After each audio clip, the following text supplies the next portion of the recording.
Bonjour à chacune et à chacun. Nous sommes heureux aujourd'hui de vous retrouver après les vacances pour une séance consacrée à Jacques Delors. Et nous avons deux intervenants. Tout d'abord, Florence Descamps, qui a été la première secrétaire scientifique du Comité pour l'histoire économique et financière de la France, dont elle est aujourd'hui membre. Elle est maître de conférences à l'École pratique des hautes études. Elle a promu les archives orales en France et lancé la constitution du Fonds d'archives orales du ministère des Finances détenu par l'IGPDE. Et son HDR a porté sur la question de la réforme de l'État en France, avec un mémoire sur le ministère des Finances, la réforme administrative et la modernisation de l'État de 1914 à 1974. Plus récemment, elle a travaillé sur le tournant de la rigueur en 1983 et l'alternance Bérégovoy-Balladur en 1986. Et puis, nous sommes heureux d'accueillir également Fabrice Lara, qui a bien voulu accepter de remplacer Michel Mangenot, qui a eu un empêchement de santé de dernière minute, et qui est enseignant-chercheur HDR en sciences politiques à l'Institut national du service public, qui est membre associé du laboratoire SAGE de l'Université de Strasbourg, c'est-à-dire Société, Acteurs et Gouvernement en Europe, et qui, depuis 2008, est rédacteur en chef de la Revue française d'administration publique. Outre la socio-histoire de la construction européenne, ses travaux portent sur les questions d'intégrité publique, de valeurs et d'éthique dans l'administration. Et avec Michel Mangenot, il a co-dirigé l'ouvrage que vous voyez ici, Jacques Delors, les paradoxes d'un homme d'État européen, paru dans la collection INSP Recherche en avril 2025. Et donc c'est cet ouvrage que vont nous présenter Florence Descamps puis Fabrice Lara. Florence, la parole est à vous. Alors, dans un premier temps, merci à l'IGPDE pour cette invitation dans ce Midi Histoire consacré à Jacques Delors. Donc cette invitation permet de braquer le projecteur sur Jacques Delors l'Européen, mais aussi de revenir sur Jacques Delors d'avant 1985 et plus particulièrement sur le ministre de l'économie et des finances entre 1981 et 1984, largement éclipsé par les hommages européens lors de son décès, mais aussi par l'historiographie contemporaine du premier septennat de François Mitterrand, qui a souvent privilégié le pôle élyséen ou encore le pôle de Matignon. Alors, de Jacques Delors, ce méconnu de la première partie, moitié des années 80, il me revient de livrer quelques traits pour tenter de comprendre quelle a été sa place dans le monde politique de la Ve République, quelle a été sa trajectoire, quelle a été son œuvre en France, puis comme vous l'entendrez dans la seconde partie de la séance, dans la construction européenne. En premier lieu, je dirais, en empruntant cette notion à Jean-Louis Loubet-Delbaï pour parler des rénovateurs des années 30, que Jacques Delors est un non-conformiste, c'est-à-dire une figure singulière, voire isolée, dans le personnel politique français de la Ve République. Sa première originalité, ce sont ses origines sociales et familiales. Des origines sociales modestes, largement paysannes, en Corrèze du côté paternel, cantalienne du côté maternel, ce qui a un petit côté Troisième République. Deuxièmement, un père mutilé de la Grande Guerre qui décide de rallier Paris. Il trouve un emploi d'encaisseur à la Banque de France et il fait venir sa famille, témoignant du grand exode rural d'après-guerre vers Paris. Troisièmement, Jacques Delors a une scolarité parisienne, couronnée par une mention très bien au certificat d'études. Il entre au lycée Voltaire, mais la guerre le ramène en Auvergne où il passe son bac en 1943. Après avoir commencé des études de droit à Clermont-Ferrand, il revient en 1944 à Paris où il sollicite un emploi de stagiaire rédacteur. Il passe le concours et, admis en 1945, il est affecté à la division des encaissements et des remboursements de la conservation des titres. En 1948, il épouse Marie Lefaille, d'origine basque, dont les parents sont également montés à Paris dans l'entre-deux-guerres, elle aussi employée de banque. Ils se rencontrent à la CFTC. Du regret de n'avoir pas pu faire d'études supérieures, Jacques Delors tire plusieurs enseignements. Sa volonté de compenser ce qu'il estime être une lacune, sa conviction de la nécessité de la formation continue tout au long de la vie, son appétence pour les savoirs et l'enseignement. Est-il pour autant autodidacte, comme les observateurs aiment à le présenter ? En réalité, sa formation intellectuelle s'enrichit de plusieurs lieux d'éducation et d'apprentissage, tous ordonnés à l'action. Soucieux de se doter d'un bagage économique et financier, il suit les cours du Centre d'études supérieures de la Banque de France afin de pouvoir passer les concours de promotion interne. Très tôt, il est repéré par sa hiérarchie et en juillet 1950, il est nommé attaché au cabinet de la Direction générale des titres et du marché monétaire où il s'initie pendant 12 ans aux questions financières, aux questions de monnaie, d'épargne, de marchés français ou internationaux. Sa troisième école de formation, après l'école républicaine et l'école de la Banque de France, est celle du syndicalisme. Dès 1945, il entre à la CFTC de la Banque de France et y reste jusqu'en 1962. Dans les années 50, il est l'expert économique de son syndicat, enseigne dans les écoles ouvrières et entre au bureau d'études de la CFTC. Dans les années 60, il va participer au courant reconstruction et s'associer à la création de la CFDT déconfessionnalisée. Il fait l'apprentissage de la divergence et du conflit, mais aussi de l'élaboration des positions, de la négociation et du compromis. Il approfondit surtout sa conviction de la nécessité du dialogue entre les partenaires sociaux. Cet engagement syndical ne peut être séparé de sa formation au sein de l'Action catholique, à la JOC puis à la JEC, où il apprend l'observation, l'écoute, la prise de parole et le fameux adage « voir, juger, agir ».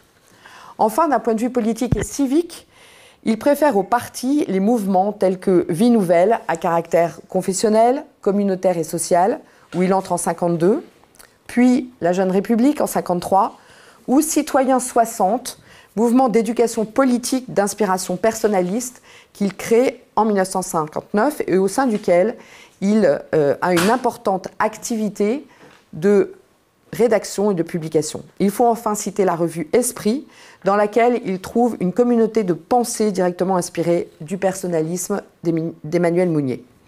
On peut donc caractériser Jacques Delors comme un chrétien de gauche et observer qu'il a épuisé pour sa formation intellectuelle à toutes les sources du christianisme social tel qu'il se déploie dans l'après-45.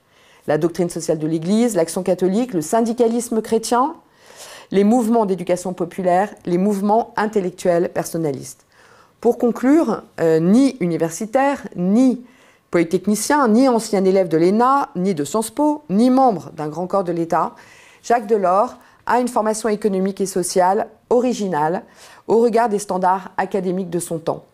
Son expertise précoce en matière bancaire, financière et monétaire, son appétence intellectuelle, notamment pour les questions de philosophie politique et pour les sciences sociales, en font un non-conformiste.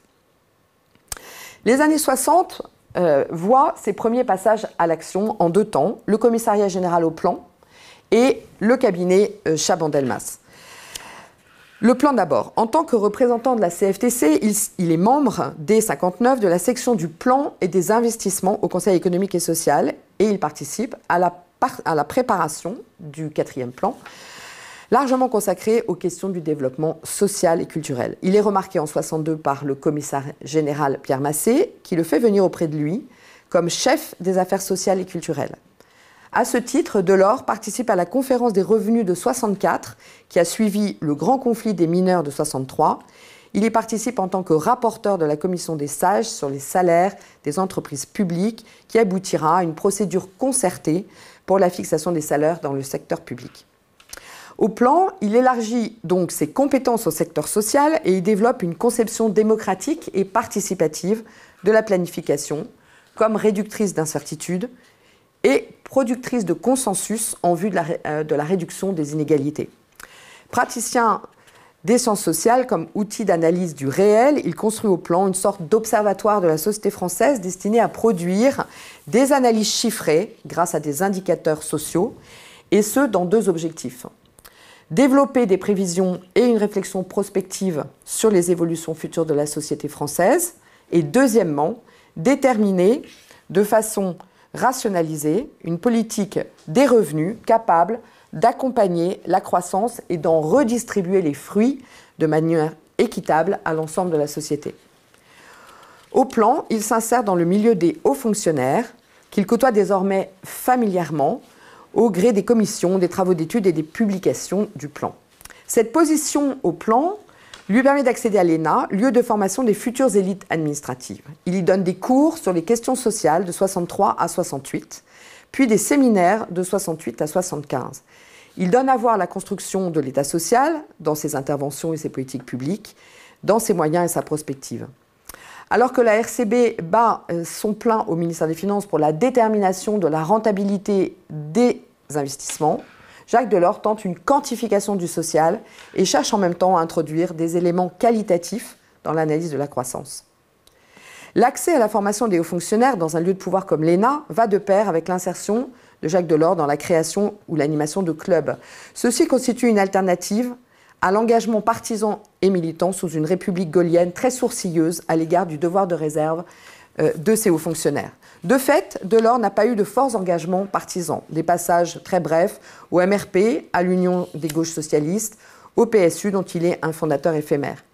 Dans les années 60, il multiplie les clubs de réflexion, d'abord le club Jean Moulin, et puis surtout les clubs qu'il crée lui-même, comme Citoyens 60, que j'ai cité tout à l'heure, ou Échange et Progrès en 74. Il y trouve le débat d'idées, les échanges, l'analyse du réel, les connaissances, l'expertise, l'influence aussi, ainsi que des rencontres avec des universitaires, des hauts fonctionnaires et des intellectuels qui nourrissent sa pensée et sans doute sa future action. Deuxième passage à l'action, c'est le cabinet de Jacques Chaban-Delmas, de 69 à 72. Il est nommé au printemps 69 secrétaire général du comité interministériel de la formation professionnelle. Mais dès l'été, il est appelé au cabinet du nouveau Premier ministre, du président de la République, Georges Pompidou, en tant que conseiller économique et social. Première expérience du pouvoir, première expérience de la décision et de l'action, le tout dans un gouvernement gaulliste, ce qui le met en délicatesse avec la gauche. Cette expérience est surtout marquée par la rédaction du discours de politique générale, dit le discours de la nouvelle société, où Jacques Delors, sous la direction de Simon Nora, a rédigé la partie des questions économiques et sociales. C'est l'occasion pour lui de réintroduire de façon synthétique un bon nombre de ses idées travaillées depuis plus de 15 ans. La formation professionnelle, la responsabilité et l'indépendance des entreprises publiques, la concertation avec les syndicats pour la politique des salaires, la planification, la politique contractuelle, la participation des salaires à la vie des entreprises, la revalorisation de la condition ouvrière, le temps de travail, la transformation des relations du travail, etc. Il voit une partie de ces idées aboutir dans la loi du 16 juillet 71 sur la formation professionnelle continue, en laquelle il voit une chance pour accroître les qualifications et les compétences de la main-d'œuvre, ainsi que pour lutter contre l'inégalité des chances. Après le renvoi du cabinet Chaban en 72, Jacques Delors revient en 73 dans sa maison d'origine comme membre du Conseil général de la Banque de France. Connaissant comme une sorte de traversée du désert, il réinvestit le domaine des études qu'il affectionne, enseigne à l'ENA et à l'université de Dauphine. C'est à ce moment-là qu'il adhère au PS et crée son club Échange et Progrès, héritier du club Jean Moulin qu'il préside jusqu'en 1981. Homme de gauche engagé, doté d'une trajectoire atypique, ni universitaire ni homme politique, ni élu ni purement technocrate, Jacques Delors apparaît comme un non-conformiste des années 60 et 70, ouvert au dialogue avec la droite, pourvu qu'elle soit de bonne volonté et qu'elle soit désireuse d'agir et de changer la société bloquée, pour reprendre un titre de Michel Crozier. Troisième partie, Jacques Delors, ministre de l'économie et des finances. Donc, on l'a dit, Jacques Delors entre au PS et il va d'abord mettre son expertise au service du parti. Il occupe le poste de délégué national pour les relations internationales de 76 à 81, puis le poste de président de la commission économique et monétaire de 79 à 81. Il ne se présente ni aux élections de 77, ni aux législatives de 78. En revanche, en 79, il est élu député européen et préside la commission économique et monétaire du groupe socialiste au Parlement européen, commençant ainsi sa carrière européenne. Au congrès de Metz, il choisit François Mitterrand contre Michel Rocard. En mai 81, il touche les dividendes de son soutien à François Mitterrand et entre au gouvernement. Il est nommé ministre de l'économie et des finances de mai 81 à juin 84 à travers les 3 gouvernements maurois. Quelle est sa position au sein du gouvernement et aux finances? Elle est incertaine. Certes, il a une expérience du pouvoir, mais ce que les socialistes n'ont pas depuis 1958, mais dans un gouvernement gaulliste. Il ne fait pas partie de l'entourage proche du nouveau président de la République, ni des proches de Pierre Mauroy. Son entrée au PS a été tardive, il n'a jamais affronté le suffrage direct, et il fait également l'objet d'une défiance active de la part de la gauche chevènementiste du CRS. Enfin, sa proximité avec les hauts fonctionnaires, le patronat, son expertise financière et monétaire, son appartenance au milieu chrétien, son indépendance politique suscitent la méfiance. Résultat, il apparaît au 9e rang protocolaire du gouvernement. Il est également l'objet d'une surveillance de la part de la nouvelle Assemblée nationale, submergée par ce qu'on a appelé la vague rose, et il cohabite avec 4 ministres communistes, placés pour certains à des endroits stratégiques pour lui. La fonction publique, les transports, la formation professionnelle et la santé. Plus difficile encore, il est flanqué d'un influent et jeune ministre délégué du budget, Laurent Fabius, bénéficiant de l'oreille du président de la République. La configuration ministérielle lui est donc défavorable. Un ministère coupé en deux, sans unité de pensée entre les deux ministres, un puissant pôle élyséen, où ne figure aucun haut fonctionnaire de la rue de Rivoli, un pôle Matignon décidé à appliquer le programme du candidat François Mitterrand, un secrétariat d'État aux nationalisations qui ne dépend pas de lui, un ministère de l'Industrie très volontariste, Jean-Pierre Chevènement. Surtout, il ne détient pas le levier budgétaire qu'il ne récupérera qu'en 1984, véritablement. Plus anecdotiquement, mais de façon symbolique, dès septembre 1981, le président de la République annonce le départ du ministère des Finances de Rivoli au bénéfice du projet du Grand Louvre et, quelques mois plus tard, éloigne le ministère à Bercy.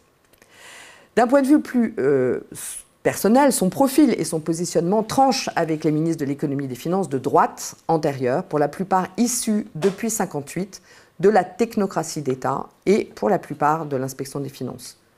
Seul René Monory fait exception. Mais les choses ne sont pas si différentes avec les ministres de l'économie et des finances socialistes qui lui succéderont. Seul Pierre Bérégovoy, ministre des Finances sous les 2 septennats de François Mitterrand, lui est comparable. Issu de milieux modestes, syndicaliste, employé d'une entreprise publique, autodidacte. Mais à la différence de ce dernier, Jacques Delors n'a pas de méfiance à l'égard des hauts fonctionnaires, encore moins des hauts fonctionnaires de la rue de Rivoli qu'il fréquente depuis le plan, les anciens des années 60 comme les modernes. Dans cette conjoncture compliquée, de qui Jacques Delors s'entoure-t-il? On peut distinguer plusieurs cercles de conseillers au sein de son cabinet. Premièrement, ses compagnons de route les plus anciens, issus de ses engagements chrétiens et syndicalistes, de ses clubs de réflexion, du plan, du cabinet Chaban, de la formation professionnelle ou de rencontres fortes sur des thèmes qu'il affectionne. Deuxième cercle, ses conseillers issus de la rue de Rivoli qui partagent avec lui ses convictions chrétiennes, philosophiques, politiques ou européennes. Ce sont sa garde rapprochée, Philippe Lagayette, Pascal Lamy, mais aussi Jérôme Vignon, Jean-Baptiste de Foucauld, Pierre-Yves Cosset, etc. Troisième cercle, les conseillers techniques qui proviennent des grandes directions du ministère des Finances. Et enfin, les grands directeurs des finances sur lesquels il s'appuie et qu'il connaît pour certains, dont il attend un parfait loyalisme. Un entourage en définitive très technocratique qui manifeste le respect de Jacques Delors pour les compétences et l'expertise de la haute administration rivolienne. Confiance qui n'exclut pas une part de liberté et d'anticonformisme, voire de transgression. Par exemple, lorsqu'il fait venir Jacques Despons à son cabinet issu de la BNP, et surtout le choix d'un nouveau directeur pour les prix et la concurrence, Claude Jouven, qu'il fait venir du secteur de l'industrie privée pour mener la lutte contre l'inflation et mettre en place une politique contractuelle des prix avec les entreprises. Quelle est maintenant son œuvre? Donc, dans le ministère, dans la première partie de son ministériat, Jacques Delors apparaît comme un ministre de l'économie et des finances sous contrainte politique intérieure, on l'a vu, mais aussi sous contrainte extérieure du fait de l'engagement de la France dans le SME, Système monétaire européen, depuis 1979. En effet, Jacques Delors est contraint par les engagements du candidat socialiste, sans marge de manœuvre. Nationalisation, décentralisation, budget en expansion, création d'emplois publics, retraite à 60 ans, 5e semaine de congés payés, hausse du pouvoir d'achat, hausse fiscale. Or, certaines de ces mesures contreviennent directement à l'habitus professionnel des services des finances et le positionnent à contre-emploi, comme par exemple la direction du budget qui pratique le rabot budgétaire depuis les gouvernements d'austérité de Raymond Barre, mais qui est invité à l'été 81 à élaborer un budget en expansion. D'autres mesures n'engagent pas son adhésion pleine et entière, par exemple les nationalisations à 100% qu'il finit par accepter. L'application du programme socialiste le met parfois donc en porte-à-faux, mais surtout, cette application suscite une fuite des capitaux et des devises, ainsi que de forts déficits de la balance des paiements et de la balance commerciale. En conséquence, Jacques Delors se transforme en ministre du franc, engagé sans discontinuité sur le front monétaire face à ses partenaires européens pendant plus de 2 ans. 3 dévaluations vont intervenir sous son mandat. Une première dévaluation en octobre 81, une deuxième dévaluation en juin 1982, une dernière dévaluation le 21 mars 1983.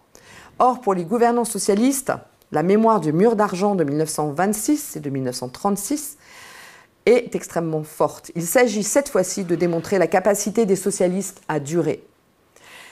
Jacques Delors est un des acteurs de cette démonstration, persuadant l'Allemagne de l'accompagner dans le processus de conversion de la France. Dernière séquence, c'est Jacques Delors, ministre du tournant dit de la rigueur. Il est l'auteur d'un plan de redressement finalement en 2 temps. Dans une première séquence, en juin 82, face à des indicateurs économiques alarmants, le président de la République infléchit sa ligne économique et la lutte contre l'inflation devient la priorité économique. C'est l'heure de Jacques Delors. Avec Pierre Mauroy, il reprend la main avec un premier plan de stabilisation du 12 juin. Dans une seconde séquence, un an plus tard, sous la menace d'une crise financière et d'une mise sous tutelle du FMI, l'union de Pierre Mauroy et de Jacques Delors emporte la réalisation d'un plan de redressement dit de la rigueur en mars 83. Considéré comme une volte-face, voire comme une trahison par le PS et les électeurs de mai 81, le plan de mars 83 peut être interprété comme une victoire de la vision réaliste de Jacques Delors après la part du rêve déployée en mai 81. Jacques Delors, dans le dernier gouvernement Mauroy, remonte au 2e rang protocolaire. La lutte contre l'inflation fait enfin saisir ses effets et régresse de 9,7% en 82 à 5% en 84. La grande conclusion de cette séquence très heurtée est fruit de nombreux conflits internes au PS et le choix fait par le président de la République et le gouvernement Mauroy de l'Europe, contribuant au maintien de la gauche au pouvoir et à la construction d'une gauche dite de gouvernement pragmatique et empirique.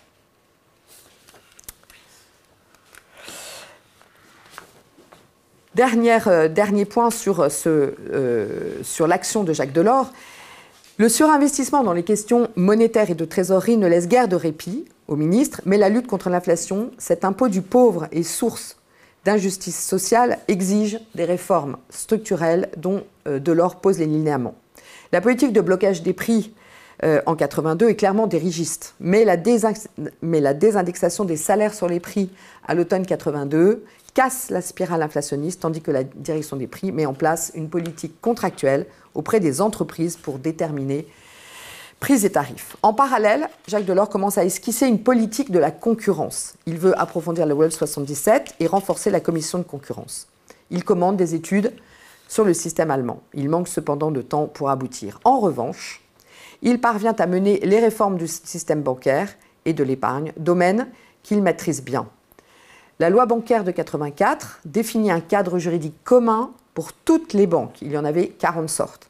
Précise les diverses opérations de banque et institue un nouveau dispositif unifié d'agrément, de réglementation et de surveillance, tout en renforçant les pouvoirs de contrôle des autorités financières. Deuxième axe de réforme, la protection et l'encouragement de l'épargne populaire, ainsi que la réorientation de l'épargne vers les entreprises. Préparées par la commission d'Autrem, les mesures s'échelonnent de 82 à 84. Création du livret d'épargne populaire, institution d'Éco-Dévie, création du livret d'épargne entreprise, création du compte d'épargne action. Enfin, le troisième axe de modernisation concerne la relance de l'investissement pour les entreprises publiques et pour l'augmentation de leurs fonds propres par de nouveaux titres boursiers. La politique financière de Jacques Delors, peu connue, guidée par des préoccupations économiques et sociales, cherche à concilier justice sociale, réduction des inégalités, réhabilitation de l'entreprise et efficacité. Elle est caractéristique de la recherche d'une troisième voie entre dirigisme et libéralisme. Pour conclure, il apparaît dans l'ouvrage publié par l'INSP différentes figures de Jacques Delors dans cette période. D'abord, une figure singulière au sein de la deuxième gauche, avec son souci de la recherche d'une troisième voie entre marxisme et marché, entre dirigisme et libéralisme. La figure du tournant libéral et européen de la France des années 80. Il apparaît aussi comme un acteur de la construction d'une gauche de gouvernement, même si pour ses adversaires, il en est le fossoyeur. Enfin, dès 1983, il apparaît comme un acteur de l'arrimage de la France à l'Europe. Donc pour faire la transition avec Fabrice Lara, je voudrais juste m'interroger sur les ruptures et les continuités entre le Delors du ministère des Finances et le Delors de la Commission de Bruxelles. Alors, juste quelques remarques, quelques thématiques qui pourraient peut-être alimenter la discussion. Bon, d'abord, il y a une rupture. On change d'échelle territoriale. La France hexagone, de la France hexagone, on passe à l'Europe. Et c'est une différence évidemment fondamentale. Une continuité, certainement l'inspiration personnaliste, mais qui va se révéler contrariée par la montée du marché. Le maintien aussi de la préoccupation du dialogue social, mais le déclin de la planification. Une omniprésence, la monnaie est toujours la monnaie, jusqu'à la création de l'euro. Et enfin, peut-être une thématique en filigrane qui court tout le long, sans doute, de la vie de Jacques Delors. Y a-t-il une méthode Jacques Delors? Je vous remercie. Merci, bonjour à toutes et à tous et ravi d'intervenir, même si c'est à la place de mon collègue et co-auteur Michel Mangenot qui se trouve empêché pour des raisons de santé. Alors il y a 3 points que je souhaiterais évoquer dans le prolongement de ce que Florence Descamps vient de présenter. Florence Descamps qui, je le précise, est l'auteur du chapitre absolument passionnant sur Jacques Delors, ministre de l'économie et des finances dans l'ouvrage. Le premier point, c'est la présidence Delors à la tête de la Commission européenne de 85 à 95 comme un moment phare de la construction européenne. Le deuxième point, c'est la présidence de cette même commission, mais cette fois-ci comme un moment phare de la carrière de Jacques Delors. Et enfin, j'aimerais dire quelques mots sur les raisons qui peut-être contribuent à ce que l'image que l'opinion publique a gardée de Jacques Delors apparaisse comme assez paradoxale. Alors je me baserai pour cela sur l'analyse que Michel Mangenot a faite de la présidence Delors dans l'ouvrage, mais aussi sur des éléments tirés de notre introduction commune, de même que sur l'analyse bio-bibliographique que j'ai pu réaliser à partir de la liste des publications que Jacques Delors a signées et que nous avons pu reconstituer dans l'ouvrage. Alors, une des approches que nous avons décidé de retenir dans ce livre, c'est l'analyse du parcours de Jacques Delors sous l'angle d'un concept un petit peu particulier, celui de moment, concept qui recouvre 2 dimensions assez différentes.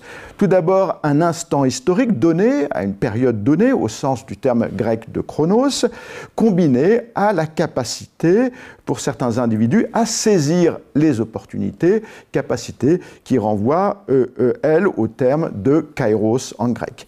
Et ce terme de moment recouvre également 2 interprétations.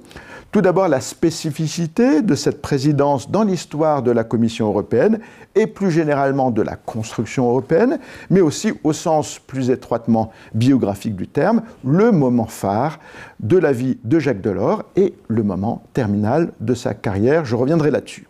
Alors, la présidence de Jacques Delors à la tête de la Commission européenne comme moment phare, eh bien, dans l'histoire de la construction européenne, si on regarde en arrière, il y a eu un moment monnaie, de 1950 à 1954, qui va de la déclaration Schuman au rejet de la communauté européenne de défense, puis un moment Hallstein, du nom de Walter Hallstein, président de la Commission européenne de 1958 à 1964, donc de la mise en œuvre du traité de Rome et de la CEE à la crise de la chaise vide.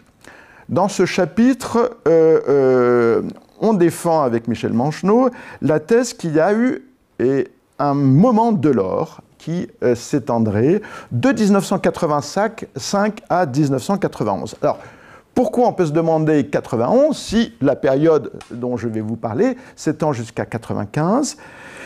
Parce que, justement, vers 1990-1991, les équilibres que je vais évoquer, qui ont été réunis de manière assez exceptionnelle pendant cette première période, ce qu'on appelle une configuration, qui avait permis l'apparition de ce moment et qui avait permis de relancer la dynamique de l'intégration européenne, eh bien, ces équilibres vont se rompre.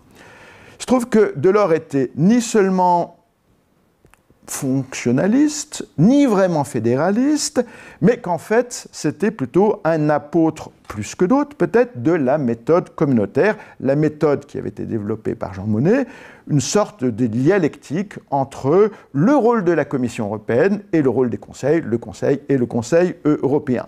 Et ce qui fait le moment de l'or, ça a bien été synthétisé par une politiste qui s'appelle Hélène Drake, qui disait que finalement, c'est quoi? C'est une équation, un consensus intergouvernemental, plus un texte fondateur qui était l'acte unique européen, plus un président fort de la Commission, et ça donne la relance de l'intégration européenne. Dans l'ouvrage, nous distinguons 5 types d'équilibres assez différents qui se combinent et qui s'articulent de manière assez unique. Je vais les passer en revue, mais avant, peut-être une précision, c'est qu'au moment où Jacques Delors arrive à la tête de la Commission, il peut capitaliser sur 2 points qui vont considérablement favoriser ses débuts à la tête de la Commission. Tout d'abord, sa réputation de sérieux. Florence Descamps l'a rappelé, il a pu construire cette réputation de sérieux à l'international en tant que ministre des Finances. On sait que Delors n'était pas le candidat favori de François Mitterrand, qui aurait préféré Claude Cheysson. En fait, ça devait être le tour d'un président allemand, mais il se trouve qu'Helmut Kohl n'avait pas vraiment de candidat idoine, et c'est lui qui aurait proposé à François Mitterrand, en disant, voilà, l'Allemagne accepterait un candidat français si ses initiales étaient JD. Le message était assez subliminal. Le deuxième atout était constitué par l'expérience des questions européennes que, paradoxalement, Jacques Delors avait pu accumuler comme député européen. Entre 1979 et 1981, date de son entrée au gouvernement, donc Delors a été élu au premier Parlement européen élu au suffrage universel direct, mais sur un suffrage de liste. Il ne pensait pas qu'il allait être élu, il a été élu, c'était une surprise. En tout cas, il a pris ses fonctions très au sérieux de parlementaire européen et il a pu ainsi développer une fine connaissance de la mécanique communautaire et se constituer des réseaux qui lui seront très utiles une fois à la tête de la Commission. Je rappellerai par ailleurs qu'à l'époque, les mandats de président de la Commission ne coïncidaient pas avec ceux du Parlement. Le Parlement était élu pour une durée de 5 ans, le président de la Commission était désigné pour une durée de 4 ans. C'est ainsi que Delors a fait 3 mandats, alors le dernier un petit peu raccourci, mais il a été renouvelé 2 fois à la tête de la Commission. Alors, premier élément de cette configuration institutionnelle un peu particulière, c'est que Jacques Delors a réussi à placer la Commission dans cette constellation des institutions européennes, dans une position d'équilibre entre le Conseil européen et le Parlement européen. Parlement européen qui, à l'époque, n'avait pas encore les pouvoirs qu'on lui connaît aujourd'hui.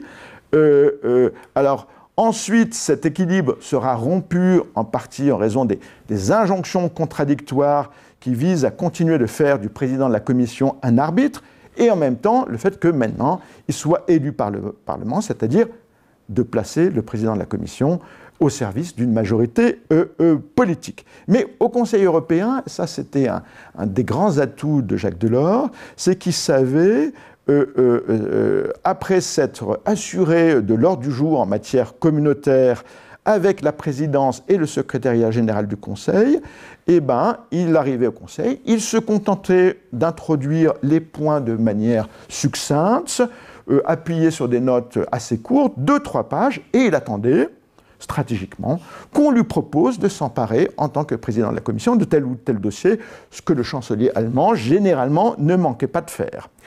Donc il était le premier président de la Commission à avoir compris et accepté que le Conseil européen était devenu la clé de voûte de l'édifice communautaire, sans être lui-même communautaire en tant qu'institution. Au Conseil européen, justement, qui n'avait pas de présidence stable, pour préparer ses conclusions, Jacques Delors est arrivé à former un duo très efficace avec le secrétaire général. C'est là qu'on arrive à ce deuxième point d'équilibre établi par Delors, qui concerne les États membres et la relation avec leurs leaders. Alors, au-delà du tandem Mitterrand et Kohl, qui sont à la base de sa nomination, Delors a pu bénéficier pendant ses 3 mandats d'une stabilité exceptionnelle des leaders nationaux, comme en témoigne le tableau suivant que nous avons pu reconstituer. Quand on regarde ça, on voit que seule l'Italie échappe à cette règle, avec pas moins de 8 présidents du Conseil à Rome pendant les 10 années de Delors. Cette instabilité chronique, on la connaît, mais 6 des 10 leaders ayant contribué à la nomination de Delors en juin 1984, Kohl, Mitterrand, Thatcher, Lubbers, Martens et Schlutters, restent en fonction au moins jusqu'en 1990. Et cette stabilité des leaders se conjugue avec une stabilité au moins aussi importante, celle des présidences semestrielles du Conseil, puisque la présidence du Conseil européen est exercée par le chef du gouvernement de l'État qui exerce la présidence tournante du Conseil des ministres. Ainsi, à 4 reprises, 2 présidences du Conseil européen ont été exercées de concert avec le même leader national pendant que Delors était président de la Commission européenne. Kohl en 88 et en 94, Lubbers en 86 et en 91, Jacques Santer, le luxembourgeois, en 85 et 91, et Papandréou, le grec, en 88 et 94. Ça fait 8 présidences, ça représente 4 années. Et du coup, les liens interpersonnels que Delors avait pu nouer avec ses leaders, évidemment, ont pu jouer de toute leur ampleur. Troisième point, je vais être un peu plus bref là-dessus, c'est le principe de collégialité que Jacques Delors a su faire régner dans sa gestion de la Commission, surtout dans la première partie, acquérant une grande autorité au sein du collège, le collège des commissaires, qui s'est trouvé renforcer cette autorité par son émancipation par rapport aux commissaires. Il faut savoir qu'une grande partie des commissaires étaient plutôt des nouveaux arrivés et peu avaient une assise politique très très forte. Donc il a pu asseoir son leadership au sein de la Commission et jouer de son rôle de participant au sein du Conseil européen. Quatrième point, c'est le fait qu'il a réussi à créer, et là on arrive au niveau plus au sein de la Commission, dans le fonctionnement de la Commission, c'est le système président-cabinet qu'il a formé avec Pascal Lamy, qui a été son directeur, avec une répartition des rôles un petit peu caricaturale, bad cop, Pascal Lamy, good cop, le président de la Commission, mais un mode de fonctionnement, de gestion de l'appareil bureaucratique de la Commission qui faisait qu'il pouvait lui-même assister à des réunions des directeurs généraux, ce qui ne plaisait pas toujours aux commissaires, mais donc il avait un pilotage très fort de l'appareil de la Commission européenne. Et en même temps, dernier point, une alchimie assez forte entre la dimension politique et la dimension technique. Il faut dire que surtout la deuxième partie de sa présidence ont été marquées par des bouleversements très forts. Alors, il y a eu l'adoption de l'acte unique, il y a eu le traité de Maastricht, il y a eu Schengen, il y a eu l'union économique et monétaire, des chantiers énormes, mais aussi des bouleversements géopolitiques, la réunification allemande que Delors a su gérer de main de maître, mais aussi l'effondrement de l'Union soviétique et du bloc socialiste, avec toutes les conséquences qu'il a fallu en tirer, et à cela se rajoutait la vague d'élargissement. 86, l'Espagne et le Portugal font leur entrée dans la communauté économique européenne, et au moment où Delors va partir, c'est le troisième élargissement. Donc voilà, il a fallu jouer aussi avec ces défis politiques et imaginer un certain nombre de politiques publiques européennes qui se sont excessivement développées pendant cette période et qu'il a su faire.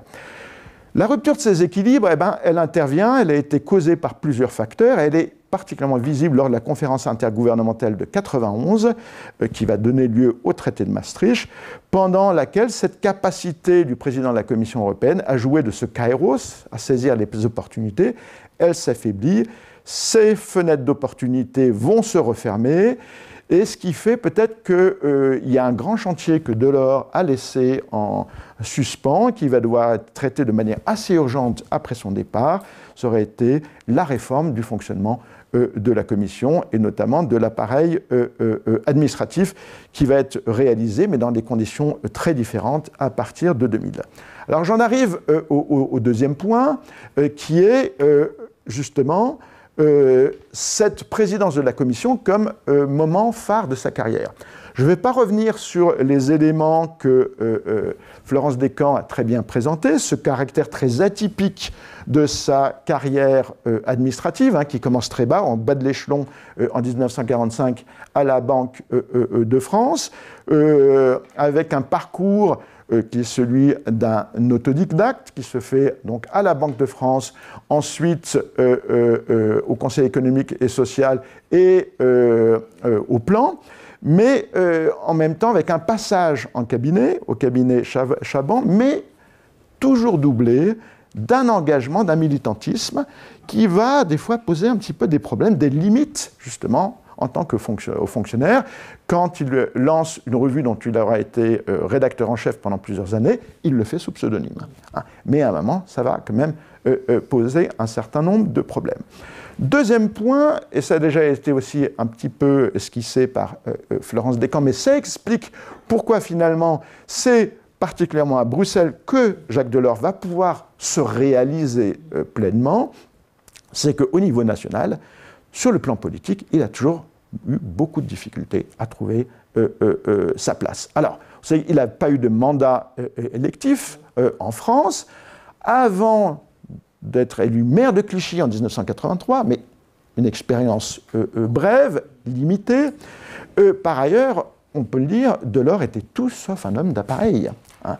Il n'avait pas vraiment d'ancrage politique, et on sait bien que ses relations avec le PS, et particulièrement avec ses hiérarques, étaient tout sauf difficiles. Et je ne mentionne même pas ses relations avec François Mitterrand, alors qu'il était un soutien de Mitterrand dès le début, notamment en rupture avec Rocard.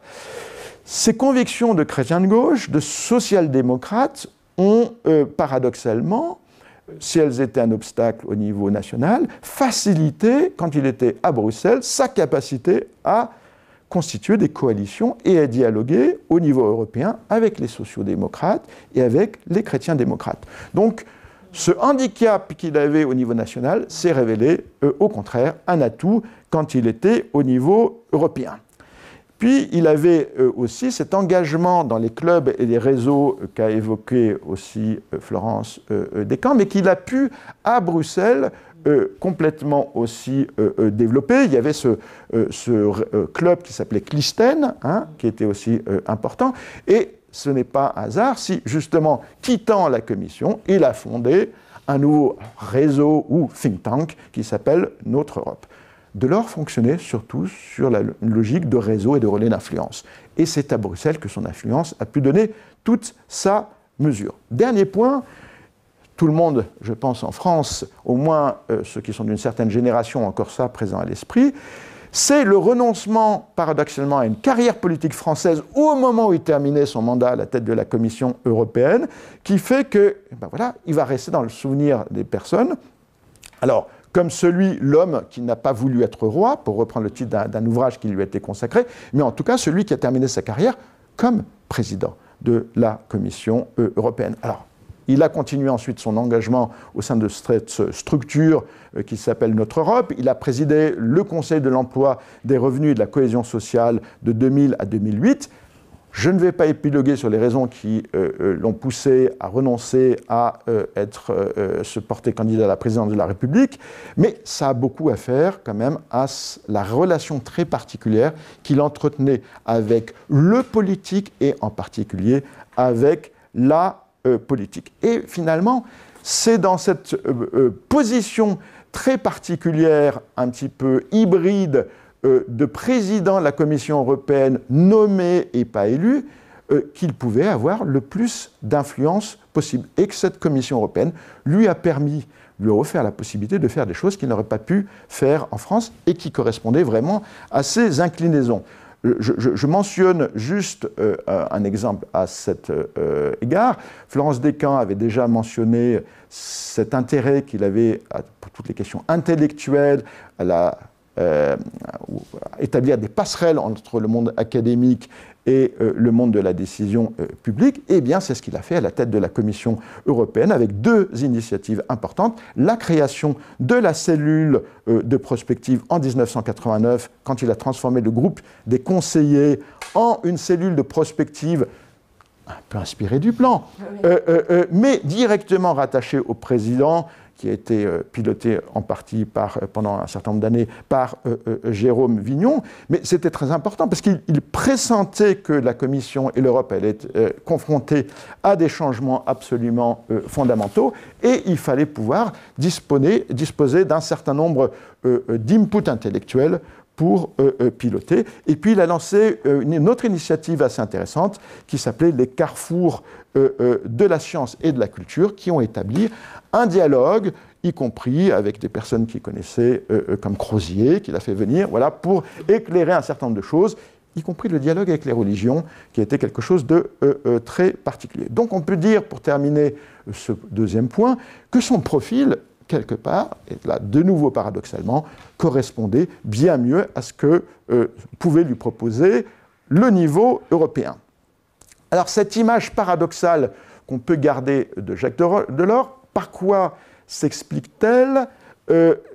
Tout d'abord, c'est peut-être le fait qu'il soit devenu, et là en soi c'est même un oxymore, un homme d'État européen. Comment on peut avoir un État européen si on n'a pas de nation ? Eh bien, il a pu, en tant que président de la Commission, acquérir une dimension proprement européenne, en portant le projet européen et en ayant en même temps une capacité de se départir de son appartenance nationale. Alors, est-ce que cette capacité à se faire accepter par les étrangers était renforcée par le fait que, justement, il n'avait pas le profil typique du politicien français ou du haut fonctionnaire français ? Ça se discute, mais en tout cas, il avait une capacité à porter et à incarner un projet politique européen. Donc, il a pu s'émanciper de l'influence de sa capitale nationale, de Paris. Il a pu développer le pouvoir exécutif de la Commission et placer cette dernière au cœur des relations avec le Parlement et le Conseil européen. Et puis, outre ses réalisations politiques et économiques, il a cherché à accompagner le processus d'intégration européenne par le développement de programmes qui ont bénéficié directement aux citoyens de l'Union sur une base transnationale. Par exemple, c'est le père du programme Erasmus en 1987. Et puis, en termes de symboles, Delors a tout de suite compris leur importance en termes d'identification. C'est lui qui a fait du 9 mai la fête de l'Europe, et c'est le premier qui a fait hisser le drapeau européen aux 12 étoiles sur le Berlaymont au cours d'une cérémonie officielle. Deuxième point, c'est qu'il avait un positionnement politique qui prête à confusion, et ça contribue à ce caractère un petit peu paradoxal. Le point qui est un petit peu critique, c'est qu'on retrouve le fait que Delors a été très souvent et encore vilipendé à Paris par la gauche de la gauche, même une partie de la gauche et même une partie de la droite, comme étant le père du néolibéralisme, alors qu'en même temps, si on regarde les critiques dont il faisait l'objet à Londres, il était perçu comme l'homme de l'interventionnisme et l'incarnation de l'État européen, quasiment. Donc c'est assez contradictoire. Et cette contradiction, ça renvoie plus généralement à la différence de perception de la construction européenne qu'on peut trouver selon les cultures politiques et les doctrines économiques en Europe. Troisième et avant-dernier paradoxe, c'est que autant il dispose d'une forte reconnaissance au niveau européen, autant on peut constater une espèce d'absence d'héritage dans son propre pays et dans sa famille politique, encore plus, peut-être. Alors, au niveau européen, le leadership de Delors, il a été reconnu, il a été couronné à Bruxelles, il a été même fait citoyen européen, il a été reconnu dans multiples capitales. Il faut savoir qu'au moment du décès de Jacques Delors, le Portugal a déclaré un jour de deuil national. Delors a été couvert aussi de prix et de marques de reconnaissance, ce qui est quand même assez surprenant pour quelqu'un dont le cursus, qui a toujours été en marge du cursus honorum français, et qui, lui, a une carrière plutôt menée d'un point de vue politique et administratif. Enfin, et je terminerai là-dessus, c'est peut-être son legs intellectuel qui est intéressant. C'est une des singularités, en tout cas, de son itinéraire, qu'on a réussi à mettre en lumière dans l'ouvrage, c'est l'aspect prolifique de ses productions éditoriales. Alors, de prime abord, cette caractéristique peut surprendre, si on pense notamment à la nature de ses activités. Est-ce qu'un haut fonctionnaire comme lui, a fortiori ministre et président de la commission, a le temps vraiment d'écrire, hein? Eh bien, visiblement oui. Alors, il n'a pas publié uniquement des ouvrages qui ont fait pas mal parler de lui, hein, L'unité d'un homme, paru en 1994, ses mémoires en 2004. Ça, c'est l'arbre qui cache la forêt. Ce qui est impressionnant, c'est le nombre et la diversité des publications que nous avons pu identifier. Près de 281 livres, articles de revue, rapports ou études, contributions à des ouvrages collectifs signés par Delors. C'est énorme. Ça traduit une appétence réelle pour l'exercice de cette pratique, parce que vous le voyez sur ce graphique, ça s'étale de 56 pratiquement jusqu'à la fin. Mais ce qui ressort, pour terminer, de cette analyse, c'est un double constat. D'abord, la fidélité jusqu'au bout de sa vie à ces thématiques de prédilection et d'engagement. On le voit...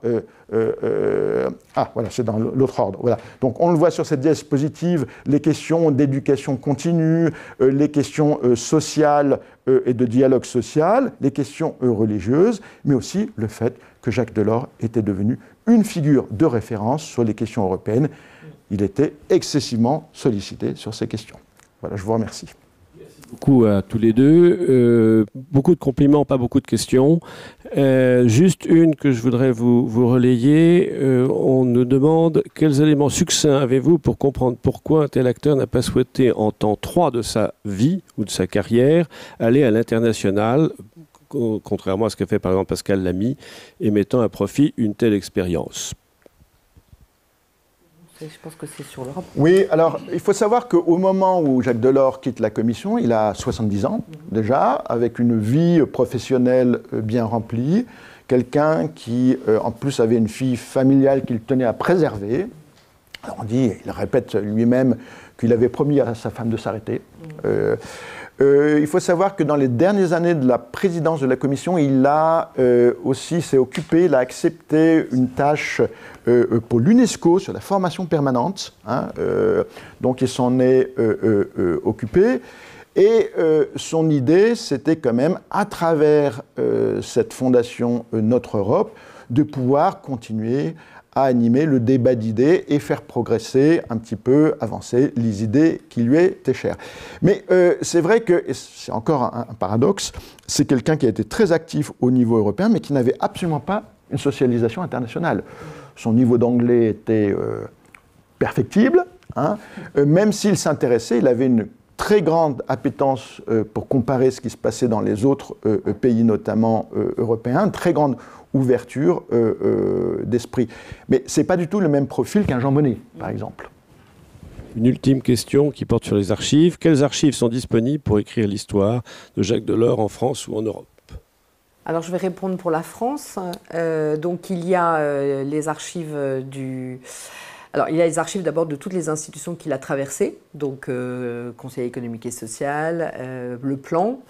Il y a eu une thèse sur les indicateurs sociaux, et puis il y a des importantes archives sur le cabinet Chaban. Et j'imagine, je suppose qu'il y a des archives des mouvements, enfin j'espère, qu'il a dirigés ou des clubs qu'il a dirigés. On a les archives du club Jean Moulin, par exemple, même s'il n'en a pas été un dirigeant. Sur le ministère de l'économie et des finances, il y a les archives, bien sûr, publiques du ministère, et ainsi que les archives de son cabinet. En revanche, je ne sais pas si dans les institutions européennes, il y a des archives qui concernent la partie hanté 1985. Je ne pense pas. Je pense qu'elles ont été créées, ces institutions, pour réunir les archives de l'or, que ce soit, bien sûr, l'Institut de la construction européenne de Florence, où il y a des archives qui concernent toute l'histoire. Mais je pense que Fabrice... Alors, il y a beaucoup de choses qui ont été versées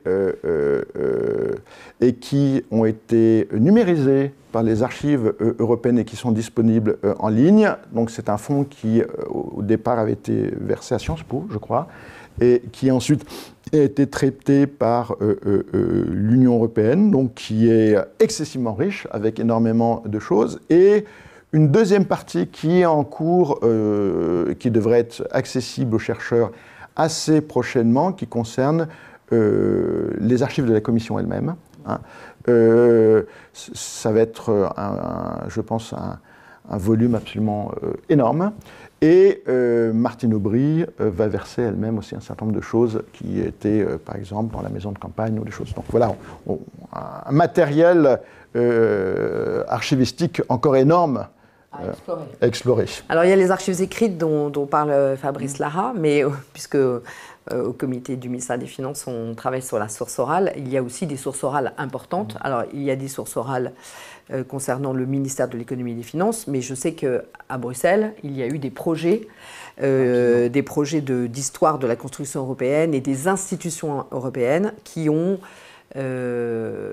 organisé des collectes de sources orales, de témoignages oraux concernant la construction européenne. Donc, forcément, on tombe sur des témoignages concernant Jacques Delors.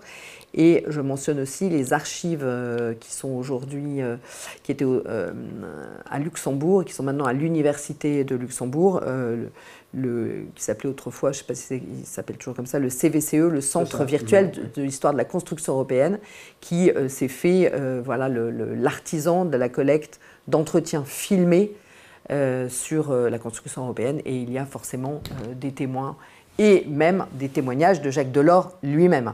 Enfin, au ministère des Finances, il y a un récit de carrière de Jacques Delors lui-même qui a été réalisé avant sa mort par Jacques Delors lui-même.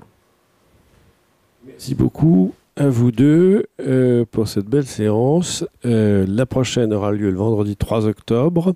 Ce sera le professeur Olivier Matteoni qui nous parlera de Charles VII et l'impôt vers une fiscalité régulière et permanente. Donc on va se translater dans le temps. À bientôt. Merci. Au revoir et merci.